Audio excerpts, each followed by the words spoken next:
live poker, you have stats on your opponent in your head. You get to see how loose, how aggressive, how splashy, how much they fold to turn bets, right? You get to see this kind of thing when you're playing live poker. When you're playing live poker, I'm not going to say you need to have, very, very clearly definitive stats like you may have online, but you definitely do want to have some idea of what your opponents are doing. Now, I certainly am not going to say that my personal stats are great by any means. That's not what we're doing here. I'm more so going to be discussing today how to adjust to the specific things that your opponents do incorrectly.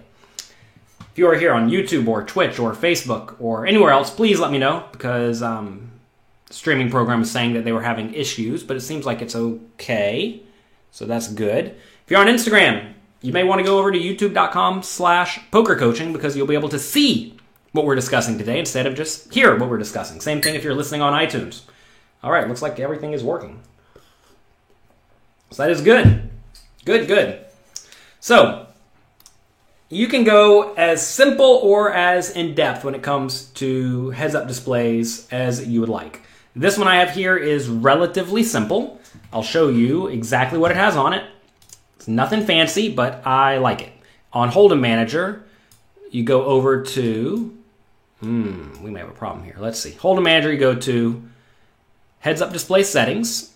Click right there, and it'll bring up your heads-up display. As you see here, go down here, select the one you want to use. We have this one. And these are the stats that you have. If you want to add additional stats, you go down here, you find the stat you want to add. Let's say this one, you click this direction, and it'll add it to this side. And then you click Save, and it'll be there.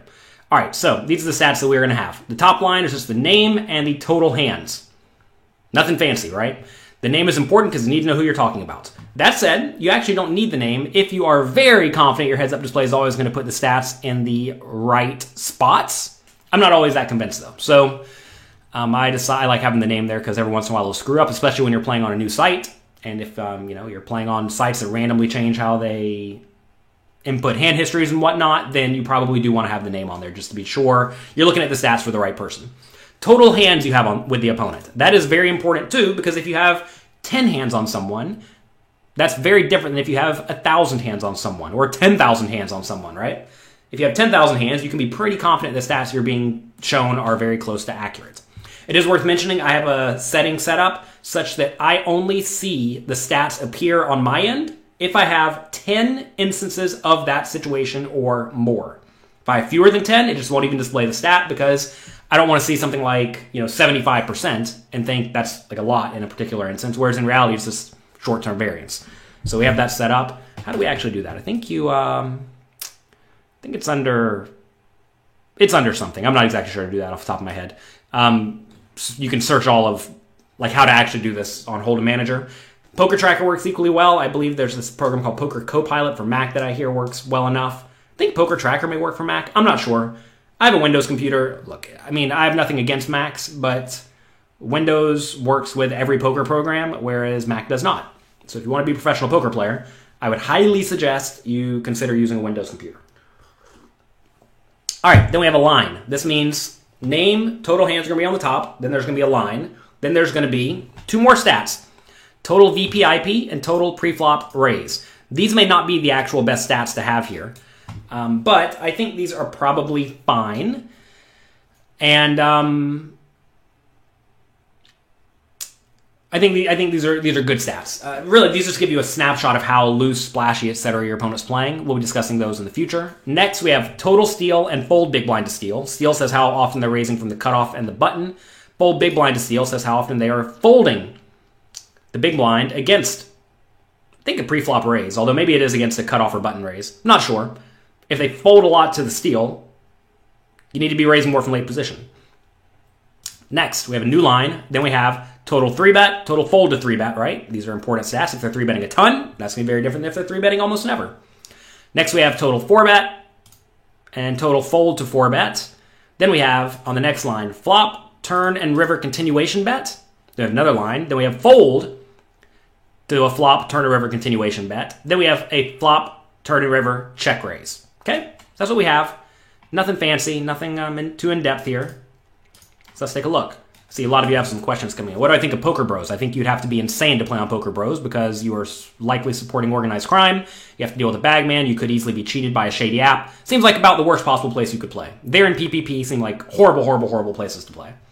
Do not play on bagman apps. Please, please, please. Unless you don't care about your money and you don't mind going to court one day. If you don't mind those things, then sure. All right. Arnie says, why do I not use Hold'em Manager 3? Because I have not made a point to go and do it. Do you know if it's easy to transfer Hold'em Manager 2 to Hold'em Manager 3? Does it actually matter that much? I'm not sure. Is this heads-up display available on Poker Coaching members? Sure. I mean, I don't know. It's nothing fancy, like I said. And like these stats definitely may not even be ideal stats. But I'll tell you what, I'll figure out a way to put it up there. Let's see. Heads-up display settings. I want to take this one. I want to export. I want to put this on my desktop, I suppose. JL HUD. All right, sure. If you all want this heads-up display, it'll be in the tools section at pokercoaching.com sometime over the next few days. Okay? Let me see if I can find this. All right, there it is. Okay, good. We'll put it on the tools section in Poker Coaching, but again, it's nothing fancy. And like I said, you may want to use different stats. However, I do not think you want to do what some people do and have like stat overload. I think a lot of people go nuts with stats. Let me just show you. Let's see. I'll just show you a few images where people have all sorts of absurd stats. Like we have something like this, right? Can you all see this? Let's see. If we have an image like this is just like completely unnecessary, right? You see how this person has 1,000 stats on everyone? I do not think you want to be looking at that. And I also think that unless you're playing in games where you're playing against the same people on a very, very regular basis, you will not really have any idea of what's going on. And the stats may not even be relevant, right? I am playing in big field tournaments where you're not going to play with the same people all that often. So you may get like 1,000 hands on a guy or 3,000 hands on a guy. So that's that. Some sites do not allow heads-up displays. I see some of you saying, these don't work on my site. These are irrelevant. Well, maybe not. You still need to know how to adjust to what your opponents do incorrectly. How do you keep them timing out when you're playing 20 tables? You go quickly. How do you pay attention to player tendencies? You look at the heads-up display. That's what I'm trying to tell all of you. The heads-up display is the secret to being able to play 20 tables at a time. So definitely be aware of that. You thought HUDs weren't allowed in Vegas. Well, you can't use heads-up displays when you're playing physical live poker because, I guess, unless you have like Google Glass phones or something. We played on GG Network. It seems like a good, legit poker site, in my opinion, but I could be very wrong about that. All right, so let's take a look at some of the stats of players around the table. So do we see anything that stands out? So here we have a 17-13 player, right? See this guy right here? This player probably isn't doing anything too absurd. This is just probably your ABC tight, aggressive poker player. Okay? So when this player 3-bets you, they probably have something pretty decent. When they are 4-betting, etc., they probably just have something pretty decent. This is the type of player who's just not going to get all that out of line. Let me see if I can find just like purely random hands. So, who knows what we're going to be looking at. Let's take a look at this player over here, 14/8. Again, we don't have very many hands, only 100. But notice this player's VPIP and preflop raise is very tight, and their steal is very small. 25% steal is pretty tiny. So this player, playing 14/8 with a 25% steal, with no other stats at all, this is a situation where when this player raises, I'm just going to be very tight playing against them. You may think, oh, they're tight. We should be re-raising them and playing aggressively. No. Because against those players, you want to stay out of their way. Because you're going to beat these players by just not giving them action. You beat tight players by just straight up not giving them action. Okay?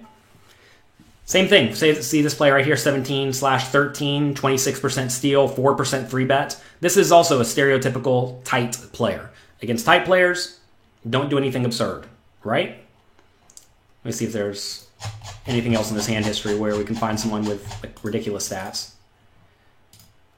No ridiculous stats in here. I mean, notice everyone's VPIP and preflop raise are kind of similar numbers. If these numbers are something like 25, 16, like 30, 20, something like that, these are very, very, very, very relevant.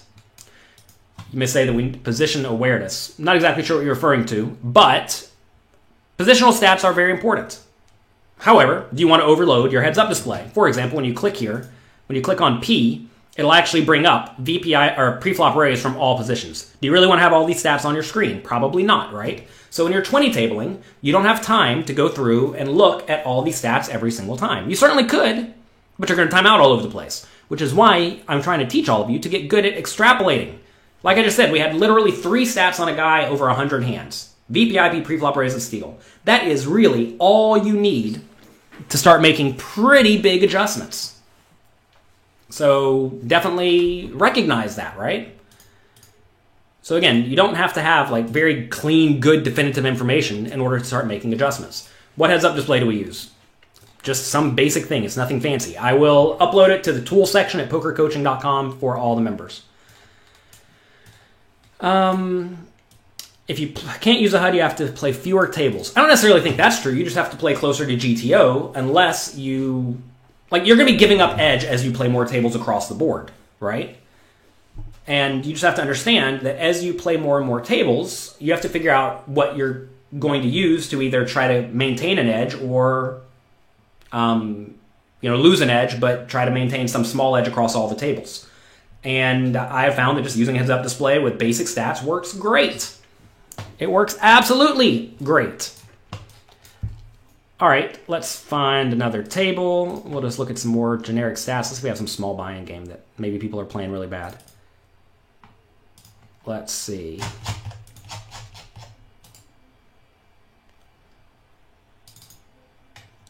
All right, here we go. So notice we have 41 hands on this player playing 46/29 with a high 4-bet percentage, 33%. However, 0% 3-bet, which is kind of weird. I'm not exactly sure why this is looking like this. But if you see someone with just these 2 top numbers, 46/29, this player's playing way too loosely. They are playing lots of hands, they are raising a lot, and this player's going to have all sorts of things like offsuit connectors, basically. As you start adding in a larger and larger VPIP and preflop raise, you have to ask which hands must they be adding, right? Let me show you real quick with the range analyzer. Give me just a second. Which hands they must be adding in order to justify playing these hands. So let's say on the button this guy's raising 30% of hands, maybe even like 40% of hands. Let's go through and try to select 40% of hands. Well, to be fair, they're going to be raising more like 60% on the button, but let me just show you what 40% looks like. This may be more like a cutoff range. It's going to be something like this. This is 40% of hands right here.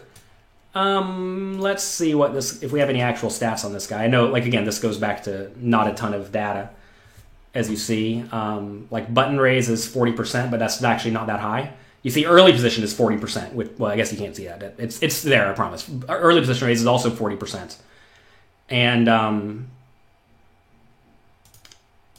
so if they're raising this range that I just showed you from early position, they're obviously playing absurdly way too loose. Now again, small sample, only 100 hands, but if you know they're raising this wide from early position, what should you do? Well, you should play a whole lot more hands in position against them, right? And that's going to be very indicative. If I'm saying Hold'em Manager 2 is available for premium members, no, that's not what I said, John. I said the heads-up display, the specific stats are available. You still have to go download this program. I don't have any deal with Hold'em Manager where they give away their program for free. These are not free programs. They're very advanced programs. I'm sure spent tons of money to build, and you have to go buy that yourself, but the exact stats are available.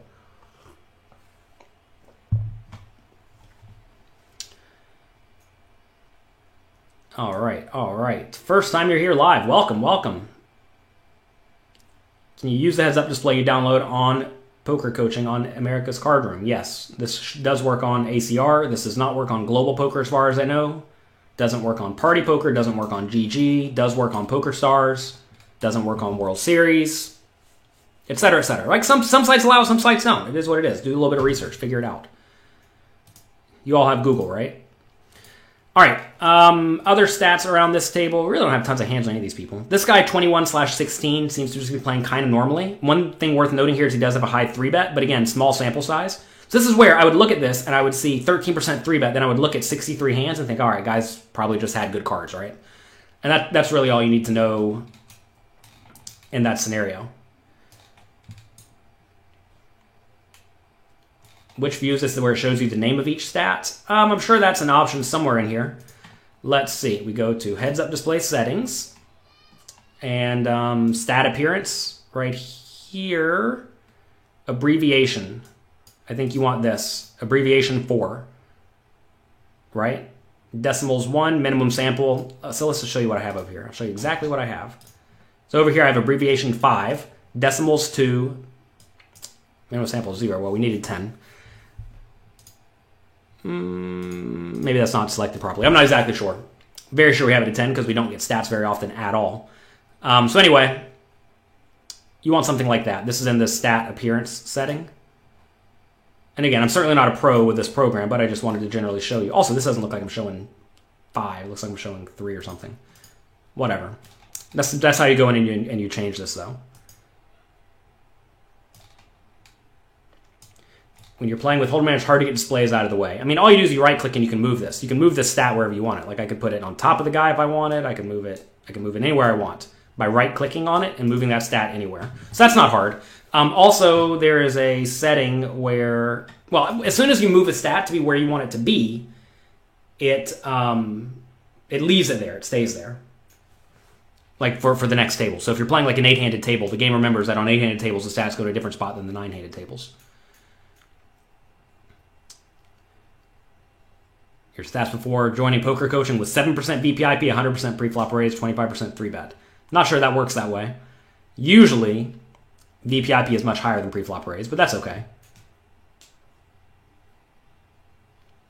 You can change the opacity as well. You can change all sorts of stuff, everyone. Listen, this is not meant to be some sort of advanced heads-up display course, because I'm not actually that advanced at these heads-up displays. That's what I'm trying to tell all of you. You do not have to have some sort of absurdly advanced heads-up display in order to make basic, obvious adjustments to your opponents.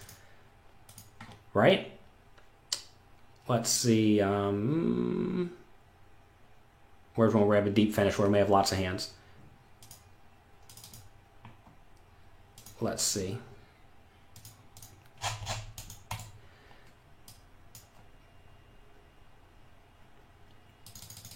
All right. So let's take a look at this, where you'll see some very interesting stats. Take a look. What do you see? In my mind, just looking at this, there are 2 players right off the bat that you really want to be exploiting. Take a look. Think about it. Does Hold'em Manager work on PokerStars? Yes. You need to go to hold'emmanager.com and look up which sites the program works with. You don't have to ask us here, because that changes, right? Like this, you may watch this video in a year and all this information I'm telling you could be wrong. You need to go and you need to Google Hold'em Manager and see what it works with. It'll tell you every single site it works with and probably a lot of sites it doesn't. Mr. Blue Jinx is saying something about something. I'm not sure what you're saying, Mr. Blue Jinx. Type it in one exact chat and I will attempt to read it. If you're playing with a limited bankroll, you should play Tiny Stakes games. The game doesn't really matter. Is it worth it to upgrade to Hold'em Manager 3? I've not even tried it. I'm a big fan of keep it simple. There's certainly a lot of value in looking at new programs. That said, I'm not playing online every day, so I'm not. I guess what I'm trying to say here is that if you do something only sporadically, you probably don't need to do tons of research into exactly what the absolute optimal thing is. That said, I probably should spend some time figuring it out because, I do play, once a week now. And, if you're going to grind hard, it's fine. That said, I don't want to introduce complications, and I also don't want to spend 4 hours trying to figure it out. All right. So let's take a look at this.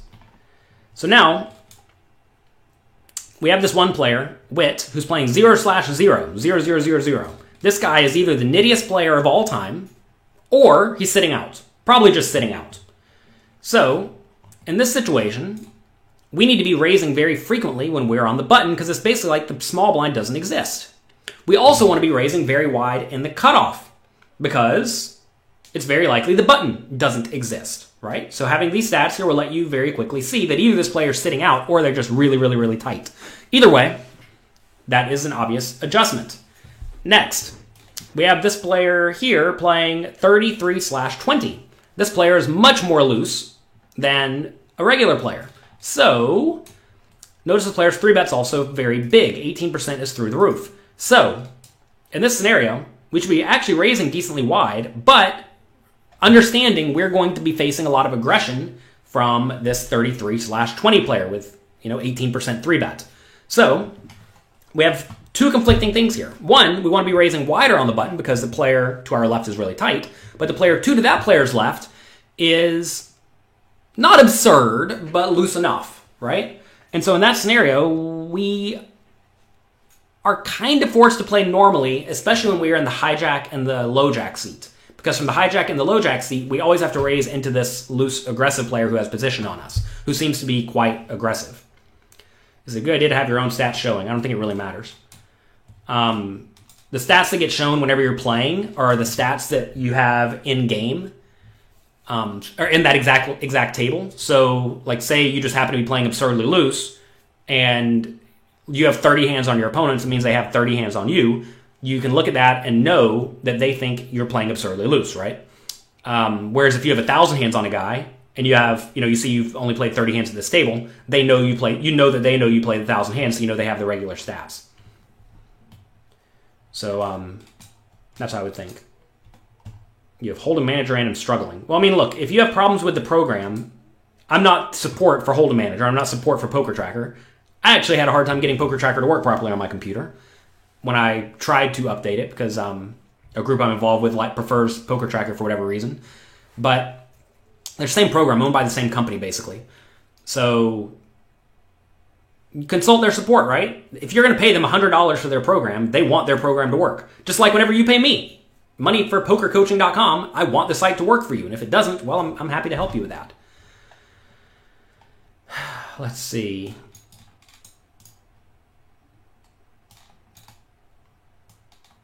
If you have Hold'em Manager 2, upgrade to Hold'em Manager 3 is not worth the effort, at least not yet. I mean, again, I don't know.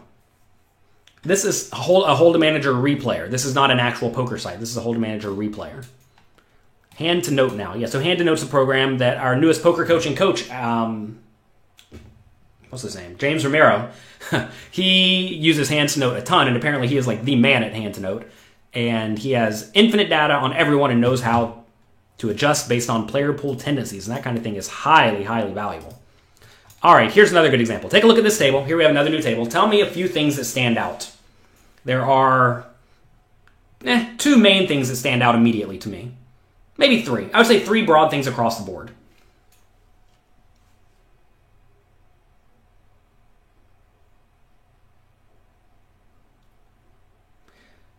Before we get there, Dunner says you shouldn't waste your time playing off what your head looks like to other players. It depends on how competent they are, right? If your opponents are competent, which you should know because you're looking them up on the various stat sites, if you know that they're competent because they're playing a bunch of tables and they have a good win rate, you can be very, very sure they have a heads-up display.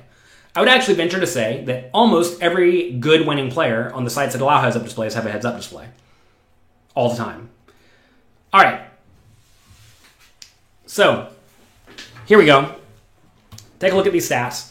These stats across the board. We have the player here, 39/29, is playing way too loose, stealing a bunch, 3-betting a bunch. This guy's absurd. This is the exact type of player that we want to be kind of tight against when we're going to be out of position, right? So this player is going to force us to play a little bit tighter than normal. Okay?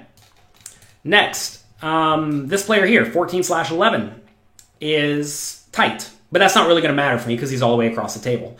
I would also say, though, looking at the other players at this table, they're all pretty aggressive. People playing 33/17 or 26/19 or 27/19. These players are all pretty reasonably active. And if they're reasonably active, then that should generally make me be on the tighter side, right? You're going to find that on a lot of the softer sites, either your opponents are really all weak for the most part, or they're going to be really tight. When you see people having stats like 26-19, this is just good loose aggressive player. We have this player here, 27-19. It's lower 3-bet, but still probably just good loose aggressive player, right? One thing worth noting here, this player playing 33/17 over 114 hands has only a 3% 3-bet. It's a very, very low 3-bet.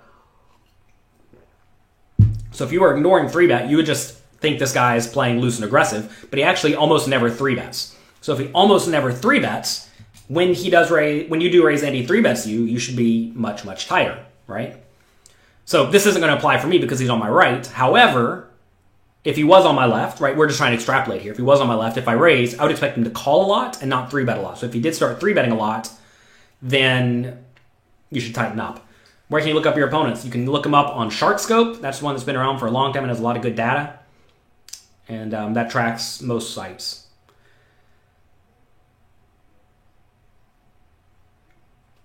All right. It seems like Dunner's trying to go down some rabbit hole and say that if this happens, then blank happens, then blank happens, then blank happens. You got to pay a little bit of attention, right? You know how many hands you've been at the table. If you have no hands on that player, let's say you've been at a table for 300 hands, and you look at somebody else and they have 7 hands on you, or you have 7 hands on them, obviously it means they don't see those 200 hands. That's just like common sense, right? So you have to use a little bit of common sense when you play poker. Otherwise, it's not going to work out so well for you. Can we talk about win rates some? I don't think win rates, you're either winning or you're not, right? Does this even show EV, big blind per 100 or any of this? Let me see. I saw it the other day.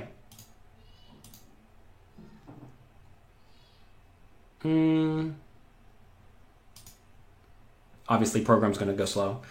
So, EV big blind per 100 is very relevant. Ideally, you want this to be higher. I was playing most of these games in like very, very tough games. So we have 3.77 EV big blind per 100, which is not astronomical by any means, but certainly acceptable in the high stakes games. Big blind per 100, I guess I'm running hot. As you see, look, this was since the beginning of the year, I think. Since the beginning of the year, what's this say we're up? We're up 50K since the beginning of the year, so not bad for 5 days of play. But I do think EV big blind per 100 is relevant. This is probably the most important stat that you're gonna have.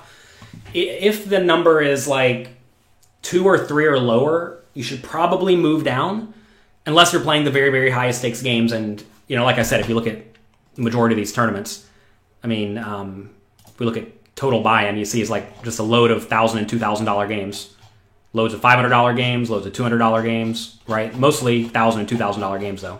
So like these are relatively high stakes games, so I'm okay with a relatively low EV big blind per 100. But I would tell you that if your EV big blind per 100 is like 10 or 12, then you should probably move up, right? If your EV big blind per 100 is very, very high, you should be very inclined to move up. If your EV big blind per 100 is low, like 2 or less, you should almost certainly move down. So that is very, very relevant. The sample is on tournament. Yeah, this is just a small sample on tournaments on the sites that were tracked. Which when you're playing, when I was out of the country playing on like Party Poker, none of that got tracked here because they don't let you use the heads up display. So it's just this tiny, tiny sample of hands. Also, it seems like America's Card Room games don't load up properly for some reason. Because as you see, we have these tournaments here, but they don't have any of the buy-ins listed for whatever reason. But whatever, I don't know. Again, I'm not a pro at this. I'm not using this to go incredibly in depth on any of this in terms of like strategy, in terms of like trying to self-analyze my play. If I was, I would make sure I would hire a pro at this is what I would do. Hire someone like Alex Fitzgerald. He's a coach at pokercoaching.com. He is a master at these programs and knows how to extrapolate from the stats to figure out like what you need to be doing differently and whatnot. That said, in the high stakes games, if you told me we're going to have 3.77 EV big blind per 100 on high stakes games, I would just sign for it and be happy about this. ACR buy-ins are not captured. Well, I guess that would make sense, right? Because there they are. First live chat you get to watch. Hello from Japan. Good morning, good morning. I guess good afternoon for you. You have to manually update your tournament results. Yeah, see, like I'm just not going to do that. I do not have a real desire to go through and do all of that. What is a good indicator of big blind per 100 hour move up for live games since you get less volume? It depends. I mean, look, if you're winning about 10 big blinds per 100, 10 big blinds per hour in live cash games, it's probably okay to move up. That's like a solid win rate. And if you can beat, like, let's say 1-2 for that amount, you could very easily be beating 2-5 for that amount. So that's that. But yeah, if you're playing online, I highly suggest you use a heads-up display. I think it's definitely a mistake not to. I'm not saying you can't win without doing it. Like, I've seen a video of poker coaching coach Michael Acevedo. He wrote Modern Poker Theory. It's a great book. And he is the GTO expert. And I've seen videos of him on Pokar. It's a private backing site that I'm an advisor for. He has videos there where he just says, all right, I'm just going to load up some tables and play straight GTO today. And he'll just like play all day playing GTO, not, playing 15 tables at a time or something, and then just playing as GTO as he can. And he'll win a tournament every day. It's crazy. He'll consistently make deep runs. And I'm not saying you must use this to have success. Obviously, he also plays with the heads-up display the majority of the time because that's just smart. More information, as long as it's good information and actionable information, is better. Which is why I don't want to have a whole bunch of random stats with small samples, right? Like right here, notice we only have 7,000 hands. This is not a lot of hands. I want to make that clear. This is not a lot of hands. Obviously, this is only like half of the volume that I played because a lot of it was on the untracked sites. But this is not a lot of hands. So, like right here, EV big blind per 100 may actually be, 2. Maybe I'm supposed to move down. To be fair, maybe it could be 6 or 7. Maybe I should be moving up. I don't know. There are various filters. Let's just see. Hopefully I don't embarrass myself.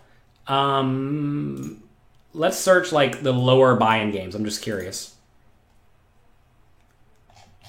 So I want to remove the higher stakes games and just see what we're looking at now. That's not what I want. As you see, I'm not a pro at this. Okay. So now you see EV big blind per 100 goes through the roof, right? Which makes sense. Now it's up at 9.7, which is actually a pretty good win rate. And you may say, well, what just happened there? Well, I filtered out all the games where the opponents play very, very, very, very, very, very well, right? So by filtering out the high stakes games, you see that if I cared about variance, if I wanted to have lower variance, what would I do? Well, I would play only smaller games. And to be fair, assuming you do have a cap in the number of tables you can play, like you personally can play, like say you can only play 6 tables at a time before you stop focusing. If that's the case, maybe you should play only the smaller stakes games where you have a high win rate, right? Like this Sunday, I was playing and I had like 20 tables up at a time. It's probably a mistake, right? I should get rid of some of the lower value tables, like the lower buy-in games, and I should also probably get rid of some of the highest buy-in games, because the highest buy-in games we see here, we have a low EV big blind per 100. I mean, hey, let's just filter. Maybe it's actually very low in the high stakes games. Because it could be, right? You really shouldn't be winning much at all in the high stakes games. So let's go over here. Deselect everything. Let's just look at the highest stakes games. It's probably going to be a low or maybe even negative win rate, right? Because we're playing against literally the best players in the world. So look, actually it's negative, right? Makes sense. When we're playing against the literal best players in the world, you're probably not going to have a big win rate. And it's true. I'm not the literal best player in the world. Because on this Sunday we were playing against, it's like, 20-person fields against the best players in the world to try to get content for all of you. As you see, I ran like God, which is why we have very positive win rate, right? Let's look at this graph here. You see the majority of the profits just came from these games. So that's okay, right? Realize we probably don't need to be playing those games because perhaps we're not quite good enough to be playing the absolute highest stakes online games that run. And it's important to make sure you look at that. Obviously, again, small sample, but probably not a winning player in those games. And that's important to know. It's important to know if you are a winning player in these games or if you are not. Because that's going to be a very good indicator of where you should be playing. I was actually talking to James Romero, the newest poker coaching coach, and he said that what he just does is, even though he's playing $25,000 buy-in live tournaments all the time against the best players in the world, when he's playing online, he's playing mostly $100 to $500 games with big fields, because he says that's where you're going to have a big win rate. And I just showed you all of this here, right? We have negative ROI, or negative EV big blind per 100 in the high stakes games. When I say the high stakes, I mean like actually the highest that are running on the main sites, and a very positive EV big blind per 100 in the smaller games. Maybe just need to be playing the $100 to $500 games that have big fields, right? What's your opinion about big blind per 100 at tournaments? Does it mean something? Big blind per 100 doesn't really mean a whole lot. EV big blind per 100 is what matters. That's generally going to tell you if you are winning or losing based on stats that take a lot of the luck out of it. So funny enough, you can actually have a very big EV big blind per 100, but still be losing. And that can happen whenever you're just looking at a short sample, whenever you just happen to be running poorly, right? And when that is the case, you should just keep playing, essentially. If you think you are running poorly, realize that that's going to happen. Sometimes, though, like over a short sample, like even right here, this EV big blind per 100, we see it's 4.22 over 9,000 hands that we have right here. This could very easily be like 10 or -2, right? Like if we looked at this long term, purely based on variance. You are going to get some variance all the time, and that's just normal. Don't compare big blind to EV big blind per 100 at the same time unless you want to be sad. Yeah, I generally agree. I think you do not want to care too much about overall like stats in general. Let's see if this will work. Oh, that works. Nice. You don't want to care too much about the specific things that are happening in the short term. What a lot of people do very wrong, in my opinion, is they will care very much about if they are running well or poorly in any small sample size. And I think that's a very, very, very big mistake, because it just doesn't matter if you're running hot or bad today, right? Like a lot of people, they're refreshing their poker client all the time to see how much money they have in there. Like that matters. It doesn't. Especially if you play tournaments, you're basically always going to be down whenever you're playing tournaments, because that's just how tournaments go. You lose, and then you spike something. Even if you play all day, right? If you load up a bunch of tournaments at the start of the day, you're going to lose them before you win them, right? That's just how it works, because you lose tournaments early and you win them late, right? So do not think that you need to care too much about the very short-term results. And even over the course of a day or a week, it just doesn't matter. There's a lot of variance in poker, which is why you want to make sure you are playing games where you have a big win rate, which is why I personally should probably not be playing the $2,000 buy-in games, because I'm probably losing a little bit in those games, right? What do you consider a small sample size? Well, I mean, what do I have here? Like 100 tournaments loaded up? That's definitely small. Listen, I mean, to know your actual win rate depends on a few things. When you're actual, it means actual with some amount of, within it's like a standard deviation. That's probably the wrong term. Within some spread, right? If you play, obviously, like 100 million tournaments, you're going to know roughly, pretty precisely what your in the money is, what your return on investment is, how much variance you're going to have, etc. But over like 5,000 tournaments, you're going to have a pretty good idea of what your return on investment is. That said, you have to look at your results. Like, let's say you play 5,000, let's say you play 1,000-person tournaments and you play 5,000 of them. If you're average, you should win 5 of them, right?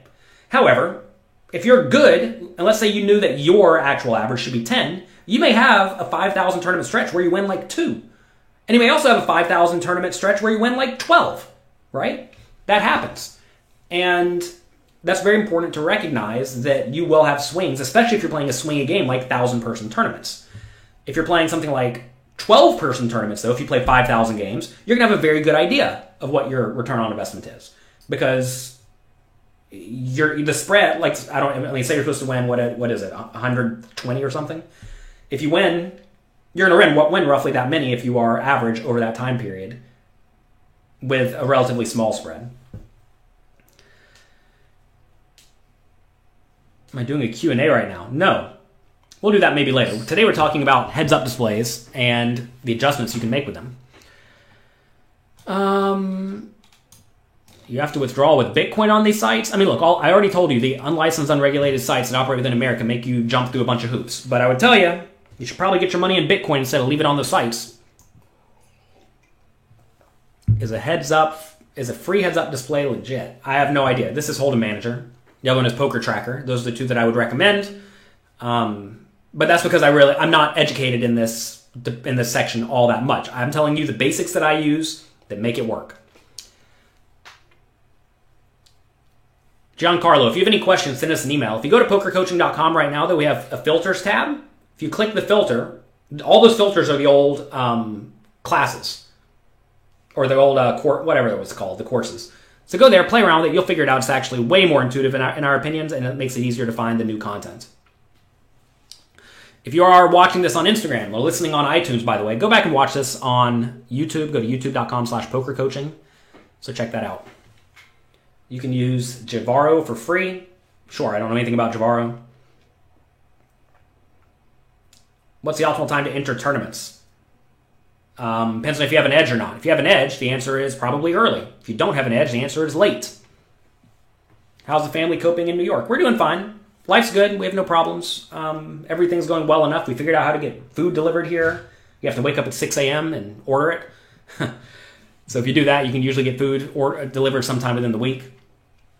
You saw my tweet where I was juggling. I knocked Thomas down. Yeah, Thomas decided to just run under my feet while I was juggling basketballs. So that was probably not wise by him, but he'll learn. Do you make heads-up displays? No, I'm a poker player, and I'm not a programmer. Let's see. But anyway, the question of when is the optimal time to buy in? You should buy in when you have an edge and you have table space to buy in, right? There is no magical time, buy in 2 hours and 30 minutes into it. No, none of that is true. If you know you're bad at deep stack poker, don't buy in early, right? In general, though, you're going to have a higher ROI when you buy in early if you have a higher ROI and you're better than your opponents because you have more time to extract value from your bad opponents. However, if you're bad at poker, you want to buy in last second because then you're going to have less time to lose your money, right?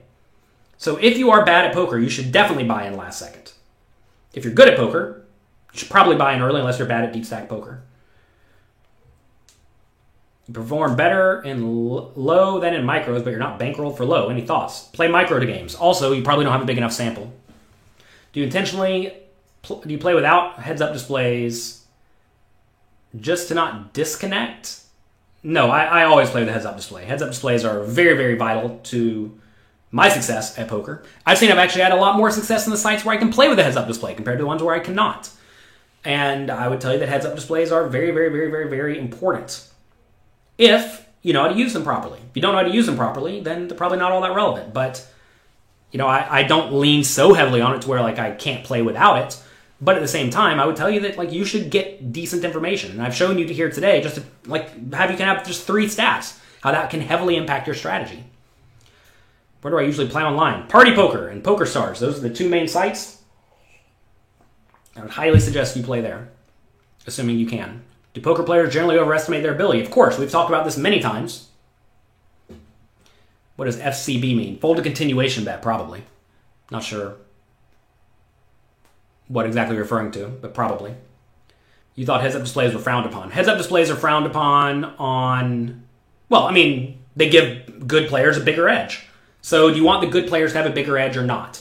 Look, I am all for helping recreational players. And I am all for banning heads-up displays. However, if they are perfectly legal, as they are on, the majority of poker sites at this point, you should definitely use them, right? If there is something that gives you an edge, and it's perfectly legal, you should use that. You definitely should use that. Do you ever play on the World Series site? No, they gave me a big pain getting money in and out, and I don't want to deal with that. The party get rid of hand histories and heads-up displays. You can request your hand histories a month after you play them or something like that. But yeah, you can't use heads-up displays on Party Poker. And the same thing goes for GG. If you're joining in asking the same question we've been asked many, many times already, please go back and watch this. youtube.com/pokercoaching. Why don't websites incorporate heads-up displays into their software? Because perhaps they don't want to or don't need to. Why should they? Why should they incorporate a heads-up display? Why do you think the recreational players want to have a bunch of stats in front of them? I don't think they do. If you play on GG, though, you can click on players and it'll bring up a box that gives you a stat, right? Can you do these daily? I don't know how many people are here today, but if we have a few hundred people here today, if you all want to pay me $5, everybody pays $5 for these, I'll do them every day. If you give me 100 people, you pay me $500 to sit down for an hour and talk about something, I would do that. So tough spot. If you want to organize that, make me a Patreon or something. $5 per episode. And get me at least 100 people and we'll be good to go. There you go. I'll do them every day. I'll do them all day, every day. All right.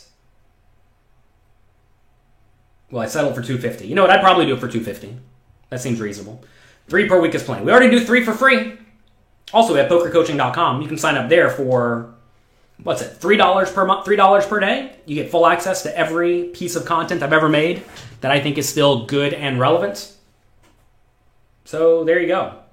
Do you have some of the Mixer heads up display? No, we already showed how it was very easy to make this heads up display at the top of this show. So if you want access to everything that I have, go to pokercoaching.com/premium, sign up, $3 per day. You get access to everything that I've made and loads of content from many of the best players in the world who I personally want to teach me to play poker, who I know are going to help you all play significantly better poker. So, that's going to be it for today. Hope you all have a great day. Enjoy yourselves. Make sure you're looking at your stats. If we learned one thing here today, I'm probably just going to avoid the $1,000, $2,000, $5,000 buy-in tournaments. Unless, of course, they're main events. Because, maybe we don't have much of a win rate. Of course, small sample. But you might as well not have an ego problem and just play a game because it exists. Unless, of course, you're trying to get content for all of the members of Poker Coaching to get in there and battle with the best players in the world. All right. Have a great day. Enjoy yourselves. Stay safe. Have fun. And I will see all of you again bright and early on Monday.